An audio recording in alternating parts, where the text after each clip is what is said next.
రైతాంగానికి నమస్సులతో ప్రతిభా బయోటెక్ కొలి సమర్పించు మట్టి మనిషి కార్యక్రమానికి స్వాగతం. ముందుగా కార్యక్రమంలోని ముఖ్యాంశాలు. తీగజాతి కూరగాయల సాగుకు సమయమిదే. అధిక దిగుబడుల కోసం చేపట్టాల్సిన మేలైన యాజమాన్యం. లేగదూడల సంరక్షణలో తీసుకోవాల్సిన జాగ్రత్తలు. అశ్రద్ధ వహిస్తే పాల దిగుబడి కోల్పోతామంటున్న పశు వైద్యులు. జీవ వైవిధ్య ప్రాంతం గుర్తింపు కోసం సంగారెడ్డి అటవీ శాఖ యత్నాలు. త్వరలోనే జీవ వైవిధ్య ప్రాంతంగా మారనున్న మంజీరా. రాగి పంటకు తెగుళ్ల బెడద. నివారిస్తే మంచి దిగుబడులు.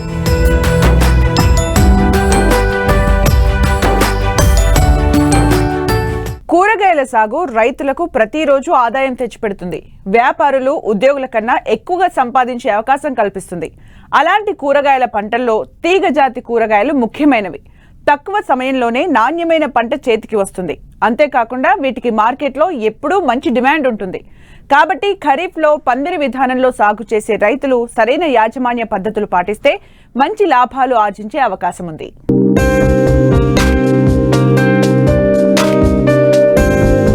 పండించే రైతుకు ఆదాయాన్ని, వినియోగదారునికి ఆరోగ్యాన్ని లేకుండా సంవత్సరం పొడవునా కూరగాయలు పండిస్తుంటారు రైతులు. ముఖ్యంగా పందిరి జాతి కూరగాయలైన బీర, సొర, కాకర, దొండ, పొట్లను ఖరీఫ్ పంటగా జూన్ నుండి జూలై వరకు విత్తుకోవచ్చు.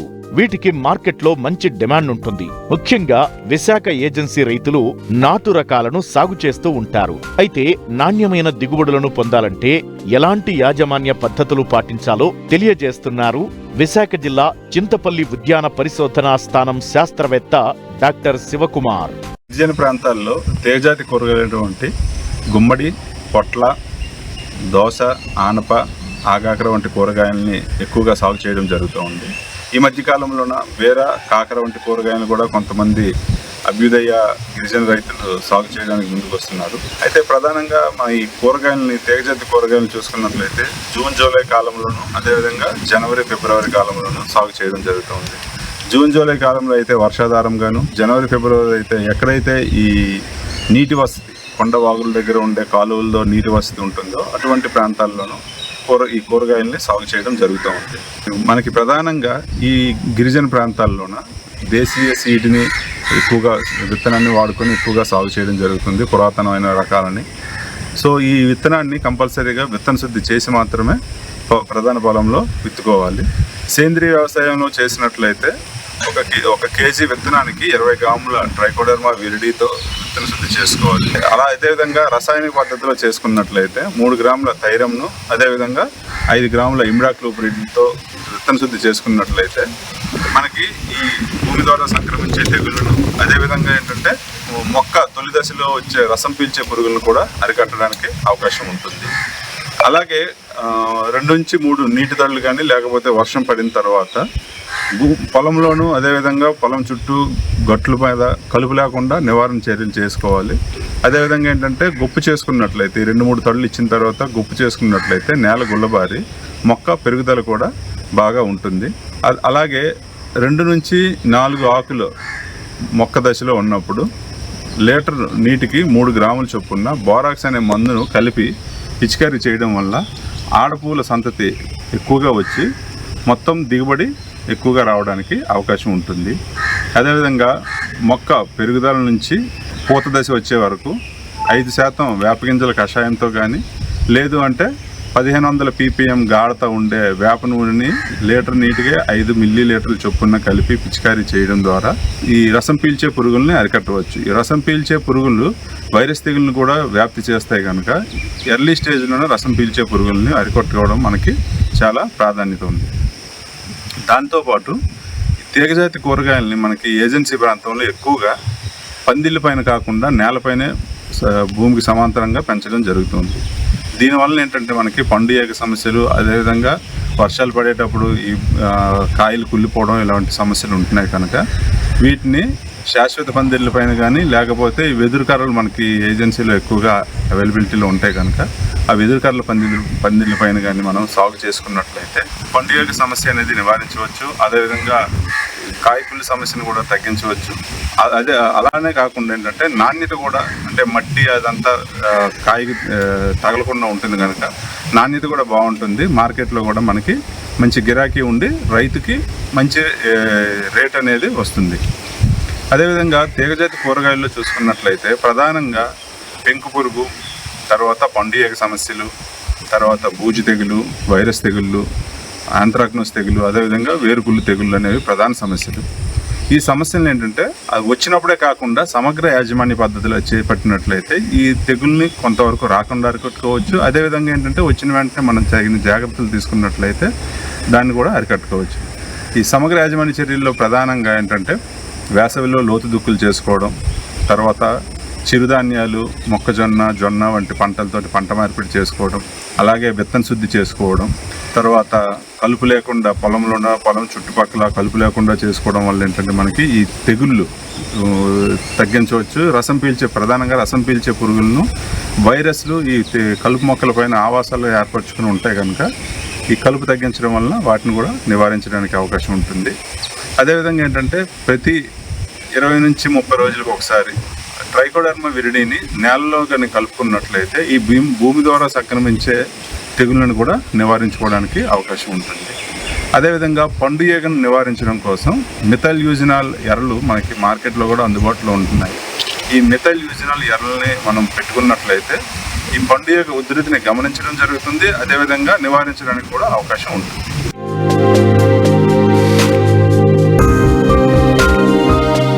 పాడి పరిశ్రమ దినదినాభివృద్ధి చెందాలంటే నేటి లేగదూడలే రేపటి పాడి పశువులు అన్న సూత్రాన్ని రైతులు గుర్తుంచుకోవాలి. చాలా మంది రైతులు లేగదూడల సంరక్షణలో అశ్రద్ధ కనబరచడం వల్ల లేగదూడల్లో మరణాల శాతం అధికంగా ఉండి పరిశ్రమ కుంటుపడుతోంది. పాల ద్వారా వచ్చే ఆదాయంతో పోలిస్తే మన దొడ్లో పుట్టిన దూడ పాడి పశువుగా ఎదిగితే వచ్చే లాభమే అధికం. మరి లేగదూడలు మంచి పాడి పశువుగా అంది రావాలంటే తీసుకోవాల్సిన జాగ్రత్తల గురించి ఇప్పుడు తెలుసుకుందాం.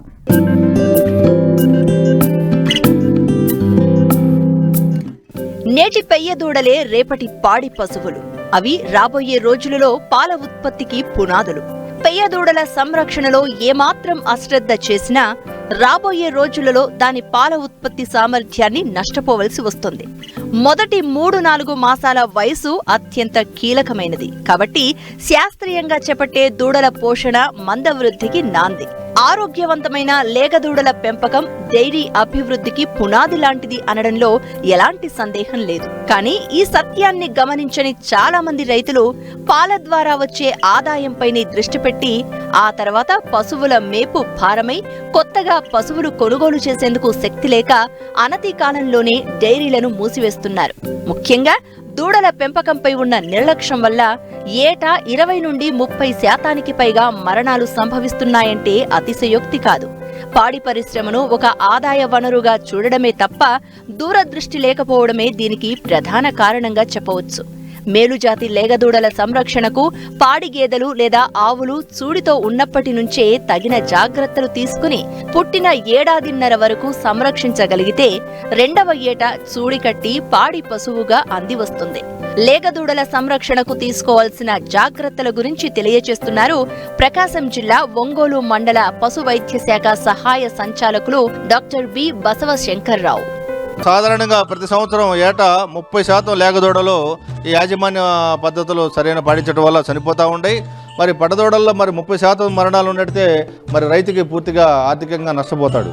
సో వీటన్నిటిని అధిగమించాలంటే మరి కొంత యాజమాన్య పద్ధతులు పాటించాలన్నమాట లేగదూడల్లో. ఆ లేగదూడల్లో వచ్చే వ్యాధుల విషయానికి వచ్చినట్టయితే మొట్టమొదటి మనకి ఏలికి పాములు. దూడల్లో నట్టల బెడద అనేది తల్లి గర్భంలో ఉండగానే ఈ యొక్క ఏలికి పాములు అనేది మనకి దూడకి ఏర్పడతాయి అన్నమాట. ఆ తల్లి గర్భంలో నుంచి ఈనిన తర్వాత దూడ బయటకు వచ్చిన తర్వాత ఆ 10 నుంచి 15 రోజుల లోపల ఎట్టి పరిస్థితుల్లో కూడా దూడలకు ఈ యొక్క నట్టల నివారణ మందులు తాపించాలన్నమాట. లేకపోతే ఈ యొక్క దూడ ఏదైతే ఉందో నట్టలతో బాధపడుతున్న దూడ ఏదైతే ఉందో ఆ దూడ ఆ యొక్క చర్మం బిరుసుగా ఉంటుంది. అదేవిధంగా వెంట్రుకలు ఎక్కబడుచుకొని ఉంటాయి. పొట్ట ఏదైతే ఉందో పొట్ట కిందకి వేలాడుతూ ఉంటుంది. అదేవిధంగా తెల్లగా విరోచనాలు అవుతూ ఉంటాయి. దీంతోపాటు రోజు రోజుకి దాని యొక్క ఎదుగుదలలో కూడా బాగా మనకి తగ్గిపోతూ ఉంటుందన్నమాట. ఇంకా అశ్రద్ధ చేసినట్లయితే దీనికి ఒక రకమైన శరీరం నుంచి విష పదార్థాలు రిలీజ్ అయ్యి ఒక ఫిట్స్ మాదిరిగా, అంటే మనకు మూర్ఛ రోగం వచ్చినట్టు దూడలు పడుకొని కాళ్ళు గిలగల కొట్టుకొని చనిపోయే ప్రమాదం ఉంది. కాబట్టి పుట్టిన ప్రతి దూడకి కూడా విధిగా పశుపోషకుడు ఎవరైనా ఉన్నారో వాళ్ళందరూ కూడా విధిగా 10 నుంచి 15 రోజుల లోపల ఏలికపాముల నివారణ మందులు తాగించాలి.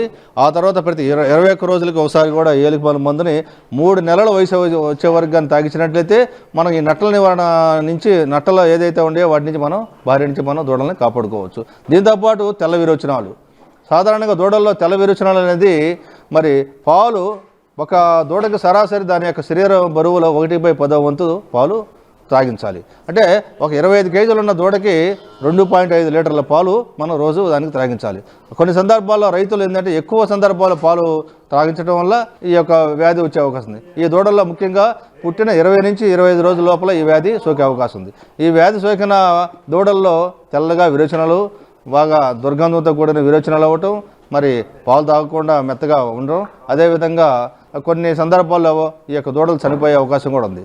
మళ్ళీ ఇంకో విషయానికి వచ్చినట్టయితే మనకి ఏదైతే పాలు పొదుగుతో మనం పాలు పిండేటప్పుడు తల్లి యొక్క చన్ను మరి పొదుగుని కానీ మనం పొటాషియం పరమాంగనేట్ కానీ, అదేవిధంగా మనకి యాంటీబయాటిక్ లిక్విడ్తో కానీ, యాంటీసెప్టిక్ లిక్విడ్తో కానీ మనం క్లీన్ చేసినట్టయితే మరి ఈకోలై అనే ఒక బ్యాక్టీరియా ఉంటుంది. ఆ ఈకోలై అనే బ్యాక్టీరియా వల్ల మనకి ఈ దూడలకి ఈ తెల్లపారుడు అనే వ్యాధి సోకుతుందన్నమాట.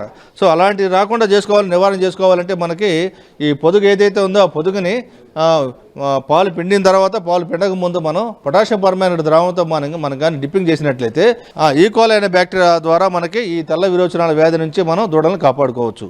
మరలా మరి మొదటి 3 రోజులు పుట్టిన తర్వాత మొదటి 3 రోజులు ఏదైతే ఉందో ఆ 3 రోజులు జున్ను పాలు కానీ మనం ఆ దూడకు కానీ తాపించినట్లయితే మనకి ఈ తెల్ల విరోచనాల యొక్క వ్యాధి నుంచి కాపాడుకోవచ్చు. తద్వారా మన దూడలు బాగా బలంగా పెరిగి అభివృద్ధి చెందుతాయి అన్నమాట. గర్భంలో ఉన్నప్పుడు ప్రధానంగా వచ్చే వ్యాధుల్లో వచ్చి మనకి బ్రూసెలోసిస్ అనే వ్యాధి ఒకటి ఉంటుంది.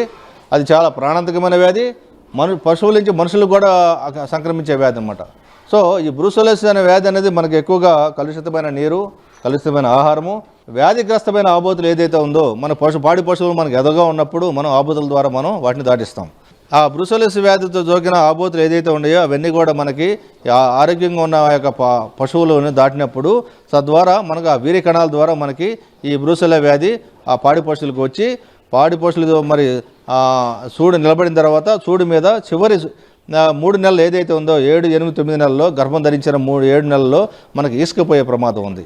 మరి చివరి 7, 8, 9, 10 మాసాల్లో కానీ ఇసుకుపోయినట్లయితే మనం ప్రాథమికంగా బ్రూసెలోసిస్ వ్యాధిలో మనం బాధపడుతుందని చెప్పి గుర్తించవచ్చు. అదే మనం కానీ ఆబోతులను కానీ గమనించినట్లయితే కీళ్ళవాపు, వృషణాల వాపు, పుట్టిన దూడలు వెంటనే చనిపోవటం, ఆ తర్వాత ఆ యొక్క పాడి పశువు ఏదైతే మాయ వేయకపోవటం, మాయల నుంచి కూడా కొంత రకమైన దుర్గంధం ఉండటం, ఇవన్నీ కూడా మనం ప్రాథమికంగా గమనించవచ్చు. వ్యాధి నివారణ టీకాల కార్యక్రమాన్ని చేపట్టి తద్వారా ఈ బ్రూసెలోసిస్ వ్యాధి రాకుండా చర్యలు తీసుకోవడం జరుగుతున్నది.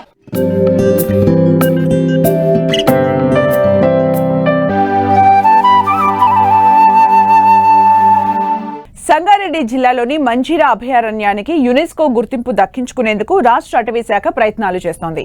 హైదరాబాద్ జంట నగరాలకు తాగునీటిని అందిస్తున్న మంజీరా డ్యాంకు, సింగూరు ప్రాజెక్టుకు మధ్య ఉన్న జలాశయం, 9 చిన్న ద్వీపాలతో కూడి ఉన్న ప్రాంతంలో ఈ అభయారణ్యం విస్తరించి ఉంది. మొసళ్లు సహా ఎన్నో రకాల జలచరాలు, వన్యప్రాణులు, వివిధ జాతుల పక్షులున్న ఈ ప్రాంతాన్ని జీవ వైవిధ్యమున్న చిత్తడి నేలగా గుర్తించారు. అసలు ఈ చిత్తడి నేలల్ని ఎవరు గుర్తిస్తారు? వీటి వలన లాభాలేంటి? తెలియాలంటే ఈ స్టోరీ చూడాల్సిందే.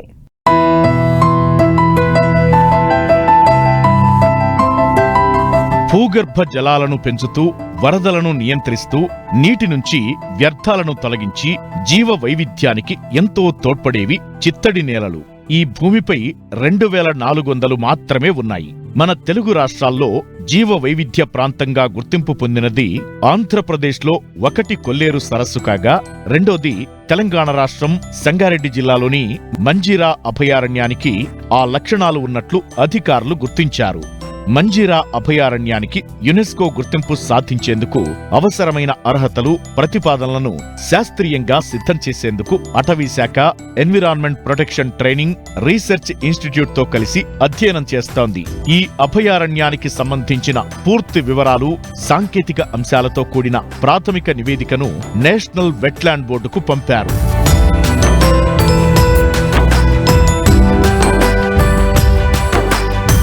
సంగారెడ్డి జిల్లా కేంద్రానికి సమీపంలో సదాశివ, పుల్కల్, చౌటకూర్ మండలాల పరిధిలో దాదాపు 20 చదరపు కిలోమీటర్లలో ఈ అభయారణ్యం విస్తరించి ఉంది. హైదరాబాద్ నుంచి 60 కిలోమీటర్ల దూరంలో ఉన్న ఈ అభయారణ్యంలో 9 ద్వీపాలు ఉన్నాయి.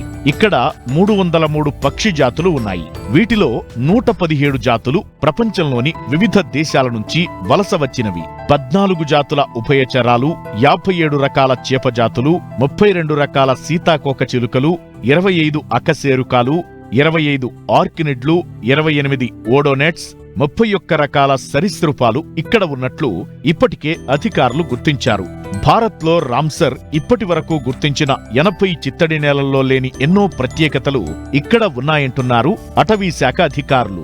ప్రపంచవ్యాప్తంగా 2400 చిత్తడి నేలలు అంటే వెట్లాండ్స్ అంటారు.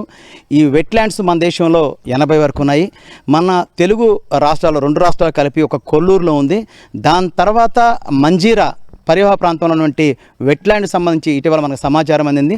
అసలు వెట్లాండ్ వల్ల ఉపయోగాలు ఏంటి, అసలు వెట్లాండ్ యొక్క గుర్తింపు రావడం కోసం రామ్సర్ సంబంధించినటువంటి ఏదైతుందో ఆ గుర్తింపు కోసం ప్రయత్నం చేసినటువంటి డిఎఫ్ఓ గారు మనతో పాటు ఉన్న శ్రీధర్రావు గారు, వారితో అడిగి అసలు వెట్లాండ్ వల్ల ఉపయోగాలు అంటే అది ఎలా ఏర్పడితే తెలుసుకునే ప్రయత్నం చేయాలి. చెప్పండి సార్, మనది ఒక అరుదైనటువంటి అవకాశం మనకి ఈ రోజున. దీన్ని ఎలా చూస్తారు మీరు? దీన్ని రామ్సర్ ఆ గుర్తింపు కోసం ఏమేమి చేస్తున్నారు, అసలు దీని ప్రత్యేకత ఏంటి, ఇక్కడ ఉన్న ప్రత్యేకత మంజీరా? యాక్చువల్లీ రామ్సర్ అనేది it is a convention, it is a place in Iran. 1971లో ఫిబ్రవరిలో అక్కడొకటి యునెస్కో వాళ్ళు కన్వెన్షన్ ఏర్పాటు చేసి ప్లస్ వాటికి ఆ రకమైన బయోడైవర్సిటీ కన్జర్వేషన్ యాక్టివిటీస్ చేపట్టాలని, ఇప్పుడున్న దానికంటే ఇంకా అభివృద్ధి చేసి ఇంకా దాన్ని మెరుగుపరచాలనే ఉద్దేశంతో ఒక కన్వెన్షన్ ఏర్పాటు చేసి అందులో భాగంగా భారతదేశంలో 80 రామ్సర్ సైట్స్ను గుర్తించడం జరిగింది. 80 రామ్సర్ సైట్స్లో కూడా చాలా మట్టుకు ఒక 9 ప్రత్యేకతలు అంటే 9 క్రైటీరియా ఉంటాయి. అందులో మేజర్గా క్రైటీరియా ఏంటంటే డైవర్సిటీ ఎక్కువ ఉండాలి, పాపులేషన్ ఆఫ్ బర్డ్స్ కూడా ఉండాలి. At least minimum 20,000 birds of all types of all species of birds ఉండాలి అని అంటారు. అట్లాంటి క్రైటీరియాలో కన్నా డైవర్సిటీ క్రైటీరియాలో కానీ కన్జర్వేషన్ అండ్ ప్రొటెక్షన్ క్రైటీరియాలో కానీ మన మంజీరా లేక్ అనేది వీటన్నిటికంటే కూడా టాప్లో ఉంటుంది. ఎందుకంటే Manjira is a reservoir created and it is catering the needs of Hyderabad drinking water. కాబట్టి ఇందులో ప్రొటెక్షన్ అనేది, బోటింగ్ అనేది లేదు ఫస్ట్ థింగ్ ఇప్పటి వరకు. సెకండ్ ఏంటంటే ఇందులో 9 ఐలాండ్స్ ఉన్నాయి. ఇవి మనము మామూలుగా చేరుకోలేము, పడవతో తప్పితే మామూలుగా చేరుకోలేము. మన దగ్గర దాదాపు 303 రకాల పక్షులు ఉన్నాయండి. ఇందులో దాదాపు 117 టైప్స్ ఆఫ్ బర్డ్స్ అన్నీ కూడా మైగ్రేటరీ. ఒక 40-50 వరకు మన ఎక్కడ అంటే హిమాలయాల అవతల నుంచి కూడా వచ్చేది ఉందండి. బాల్డెడెడ్ గూస్ అని మన దగ్గర పెయింటెడ్ స్టార్ నుంచి బాల్డెడెడ్ గూస్ వరకు చాలా వస్తాయి. ఫ్లెమింగోస్ కూడా వస్తాయి. ఫ్లెమింగోస్ కూడా చూడడానికి చాలా ముచ్చటగా ఉంటాయి. అయితే ఇవన్నీ కూడా మిగతా పక్షులన్నీ కూడా హిమాలయాల అవతల నుంచి వచ్చేటి కొంచెం ఒక కర్వేచర్ లేన్ తీసుకొని హిమాలయాన్ని పైకి ఎగరకుండా పక్క నుంచి దాటుకొని గుజరాత్ మీదుగా మన దగ్గరకు వస్తాయి. ఈ బాల్డెడెడ్ గూస్ అనేది ఏదైతే ఉందో ఇది నేరుగా హిమాలయ స్ట్రేట్గా పైకి పోయి ఆకాశంలో హిమాలయాల కంటే ఎత్తుకుపోయి అవి దాటుకొని ఇక్కడికి వస్తాయి. అవి ఇక్కడ బ్రీడింగ్ అయిన తర్వాత వెళ్ళిపోతాయి. ఇక్కడ మనకు సెప్టెంబర్, అక్టోబర్, నవంబర్ వరకు, జనవరి వరకు కనబడతాయండి. మన దగ్గర ఉభయచర జీవులు అంటే మన దగ్గర ఇది ఉందండి, క్రోకడైల్ ఉభయచరము. రెప్టైల్స్ ఉన్నాయి, ఒక 37 రకాల రెప్టైల్స్ ఉన్నాయి. అంటే స్నేక్స్ ఎక్కువ, స్నేక్స్, లిజార్డ్స్ ఉన్నాయి. ఇంకా మమ్మల్స్లో మనకు మెగా సీ అంటే ఆటర్స్ ఒకటి కనబడ్డాయండి ఈ మధ్య, ముందు లేకుండానంట. మళ్ళీ మిగతా అన్ని వైల్డ్ బోరు, మిగతా అన్ని కామన్ మన దగ్గర. చేపలు 57 రకాల చేపలు ఉన్నాయండి. వీటిని కూడా ఐడెంటిఫై చేసి లిస్టింగ్ చేసినాము. ఈ మధ్యనే మేనేజ్మెంట్ ప్లాన్ కూడా ఈ మధ్యనే అప్రూవ్ అయింది ఫర్ నెక్స్ట్ 10 years. అయితే దీన్ని రామ్సర్ లేక్గా గుర్తిస్తే దీనికి అడ్వాంటేజ్ ఏంటంటే అన్ని సైట్స్ కంటే ప్రత్యేకత ఏంటంటే ఇన్యాక్సెసిబిలిటీ ఒకటి. 9 ఐలాండ్స్లో కూడా బ్రీడింగ్ కానీ వెజిటేషన్ కూడా చాలా బాగుంది. చెట్లు, తుమ్మ చెట్లు కానీ బ్రీడింగ్కి అవకాశం ఉన్న చెట్లన్నీ చాలా ఉన్నాయి. ఆ చెట్ల మీద బ్రీడింగ్ చేస్తుంది. నెస్టింగ్ ప్లేసెస్ ఉన్నాయి. డిస్టర్బెన్స్ అనేది 0 డిస్టర్బెన్స్ అండి. ఇక్కడ మనం పడవతో పోతే కానీ వెళ్ళలేము. ఇప్పుడు మేము ఓన్లీ దీంతోటే పోతున్నాం. పడవలు ఏర్పాటు చేసే అవకాశం అంటే రామ్సర్ గుర్తిస్తే ఏం అవకాశాలు వస్తాయి ఈ ప్రాంతానికి? గుర్తిస్తే వాటి హ్యాబిటేషన్ కానీ వాటి యొక్క బ్రీడింగ్ ఫెసిలిటీస్ కానీ డిస్టర్బ్ కాకుండా ఏదైనా గైడ్ లైన్స్ తీసుకొని అంతర్జాతీయంగా ఆమోదించబడ్డ మోడల్లోనే విజిటింగ్ ఉంటుందండి. అదర్వైజ్ లేక్ చుట్టూ ఏదైనా పని చేయగలుగుతాము.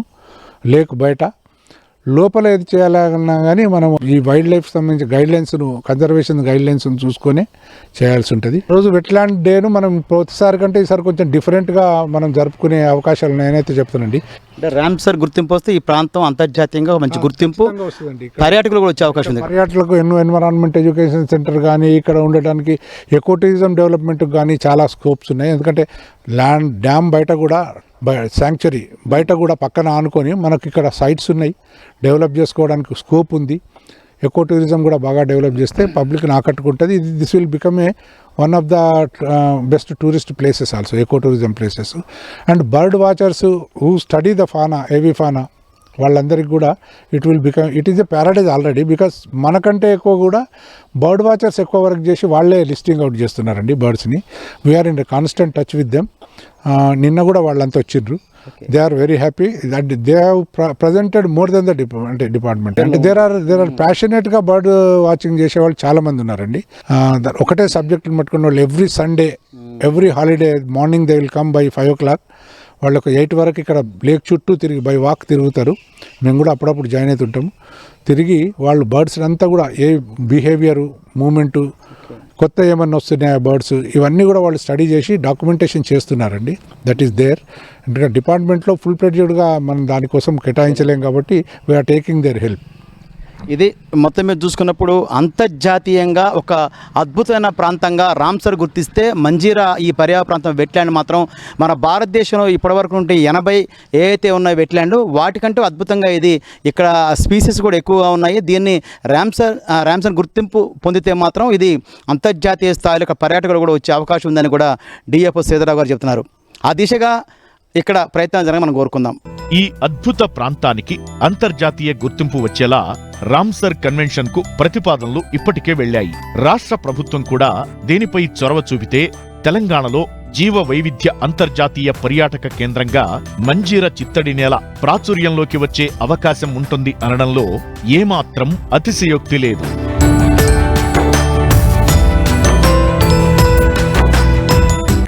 ఒకప్పుడు చిన్న చూపుకు గురైన చిరుధాన్యాలకు ఇప్పుడు పూర్వ వైభవం వస్తోంది. చిరుధాన్యాల్లోని పోషక విలువలు, ఆరోగ్యానికి అవి చేసే మేలును గుర్తించాక మళ్లీ వీటి వాడకం పెరిగింది. దీంతో వీటి సాగు రైతులకు లాభసాటిగా మారింది. చిరుధాన్యాల్లో ఒకటైన రాగిని ప్రధానంగా తెలంగాణ, ఉత్తరాంధ్ర, రాయలసీమ జిల్లాల్లో ఎక్కువగా సాగు చేస్తున్నారు. ఖరీఫ్లో సాగు చేసిన ఈ పంటకు అగ్గి తెగులు, కాండం తొలుచు పురుగు బెడద ఉంది. వీటి నివారణ కొరకు పాటించాల్సిన సస్యరక్షణ చర్యల్ని తెలియజేస్తున్నారు పెరుమాళ్లపల్లె ప్రాంతీయ వ్యవసాయ పరిశోధనా స్థానం శాస్త్రవేత్త డాక్టర్ మాధవిలత.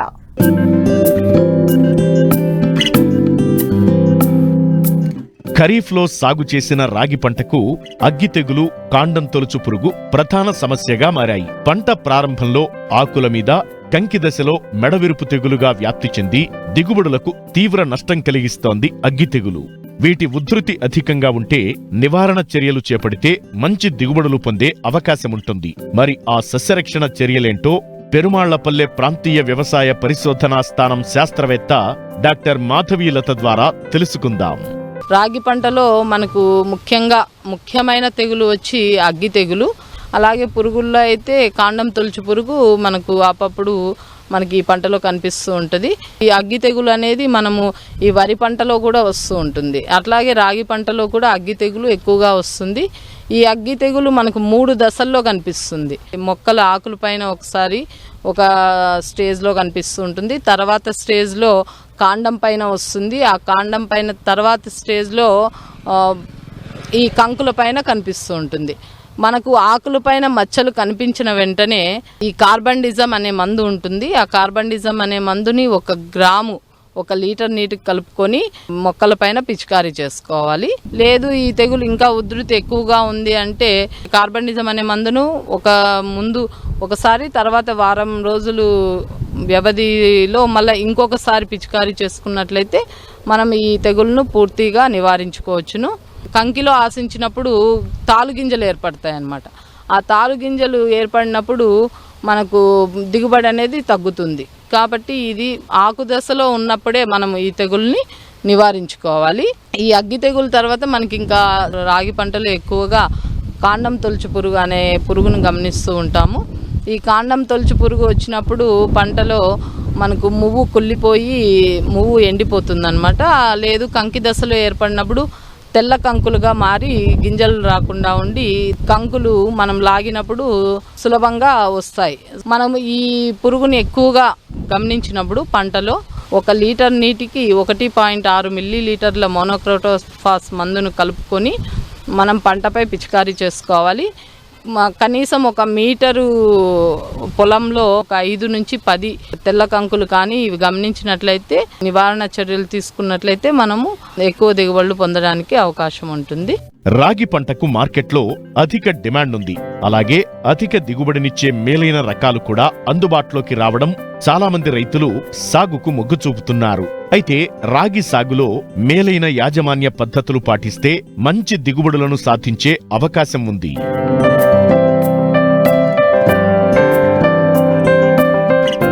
మరిన్ని ఆసక్తికరమైన విశేషాలతో ప్రతిభా బయోటెక్ కొకోలి సమర్పించు మట్టి మనిషి కార్యక్రమంలో మళ్ళీ కలుసుకుందాం. అంతవరకు సెలవు, నమస్కారం.